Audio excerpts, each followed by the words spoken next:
This is likely a reason that your kids are not mentally tough. Now, I don't really like the word mentally tough because I think we generally think it's just about, physically making it through a grueling practice without crying and breaking down. Well, if your kids are not mentally tough, mental toughness is also when practice is over, you don't worry about wrestling or baseball, whatever your sport is, or your job or career too. It's over. We'll go again tomorrow. Maybe it's 2-a-days. We'll pick this thing up again tomorrow morning. Then I'll be in class. And I'll pick it up again after class. But today's work is done. That's mental toughness.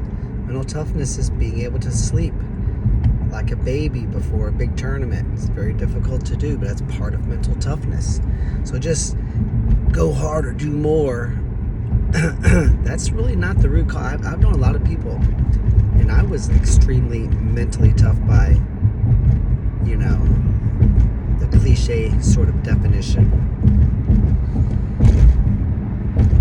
And, sometimes I would worry about my weight. I was a big weight cutter. Long story. And I finally just learned to accept that this is part of my career, at least for these few years. Don't fight it. See, you don't have to have an emotional reaction to everything. Every thought that comes into your head doesn't have to trigger a big emotional response. Even if it's a thought that's real, like,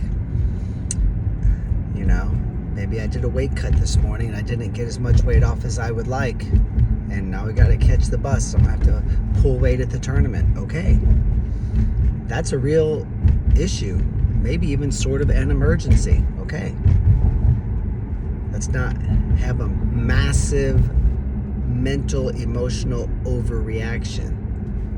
Okay, 2.5 over. You map out when am I going to get there, what am I going to do, what my game plan is, when the weigh-ins are, where I'm going to cut weight. Okay, I deal with it when it's time.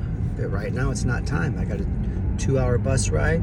Now it's not time. I'm not going to worry about this obstacle that I have to attack a couple of hours from now. It is an issue, but I have a game plan. I've mapped out what I need to do. Put it down. Right? It's kind of like the famous stress management success trick. The college professor holds a glass of water up and says, "Is this glass of water heavy?" Everyone says, "No, it's a glass of water." He goes, "What if I try to hold it an hour straight?" They're like, "Yeah, that's going to be tough." How about just 15, 20, 30 minutes? They're like, "No, not too bad." What about days or weeks? You can't do it. So he says, your glass is like your problems or your job, your tasks, your issues, your responsibilities. Pick it up, deal with it. Okay, I'm done dealing with it. I'm going to put it down for a while. So, I feel like that is a big part of mental toughness as well. It's not a coach can pace around the room, blowing a whistle, screaming at you to go harder, do more push-ups. It's really just having a handle on the fact that I don't let my emotions flood. So, flood of emotions. There was a graphic I saw years ago, one of the college teams put it out to their wrestlers. They had a flooded river, raging, boiling water. It's not good. Then the river just goes over the banks and it's just takes over the city and the town. That's not good. It's a flood of emotions. Your emotions are going to be like just a slow-moving river. You want to try to maintain that visual in your head And that was a set of graphics that this college wrestling team was forced to look at and study, so they kind of had a visual representation of what their performance instructor wanted their emotions to be like. Sometimes a little faster, sure. Sometimes a section of the river is very still, hardly moving. That's your downtime. So that might help you as far as explaining it to the kids or the athletes watching this. But I think let's broaden our perspective of what mental toughness is, and let's address the being able not to worry about a big match. I don't fall to pieces for 3 days after a loss. Remember, we want to handle our losses with intellect, not emotion. There'll be a little emotion, we're human, but we don't want to flood here. So we handle our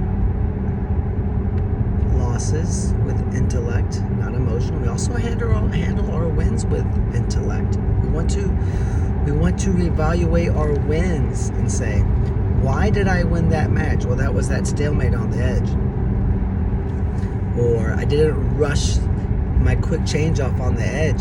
I slowed that down because the guy was getting ready to kick out. Or I had a power half and the ref was talking to me and I knew he was going to call potentially dangerous. So I only had 24 seconds left in the third period. I'm winning by 3 points. I let go of my power half.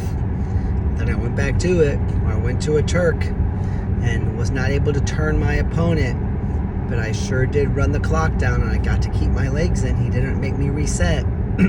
That was important. So I evaluate my wins also, because when I evaluate my wins, I learn, and even that is mental toughness. Some of us don't like watching our matches because we're so critical of ourselves. I made my son watch all your matches.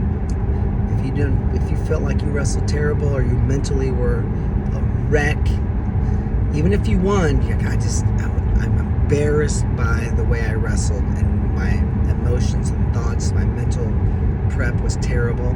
Good, watch the match. You don't have to watch it with me. I'm not going to watch it. If you want to watch it with me, you bring the video over to me. But I'm going to make you watch it by yourself. See, some of us don't like to watch our wrestling matches, especially our losses, especially our losses where we didn't do well, or we fell apart a little bit because your dad or coach are going to bother you and chew on you. So maybe you as a coach and a parent need to learn a little mental toughness also and say, I'm not going to stand over you and criticize you. I'm going to look in the mirror and criticize myself. I'm going to criticize my day at work. How clean is my house? I'm going to criticize my career, my fitness. I'm going to show you how a man works. So you see, you can lead your kids and your team from a teacher and coach perspective by example of being someone who, because we're all working on something, whether it's a sport or a career or something, being a better parent, whatever. So when you find the need to I just want to show them and I want to upset them a little bit so it doesn't happen again, maybe even criticize and belittle them and hurt their feelings a little bit. Dude, go hurt your own feelings. There's a lot of imperfection there when you look in that mirror. So that might be a little mental toughness. Have the mental toughness to pull away and fight the urge to snap, and you're having an emotional reaction when your kid loses a match they maybe should not have. What makes you so perfect? Some mental toughness could be you worried about yourself a little bit, right? Like I said, when I was a high school coach back in the 90s, when my team wins, they get the credit. When they lose, I'll take the blame. That's it. That's the evaluation criteria. Maybe your son or daughter had a terrible match because you were scared. You were nervous. I saw you pacing around. You started, don't forget this. Watch out for their single leg now. Don't forget, they're all so fast.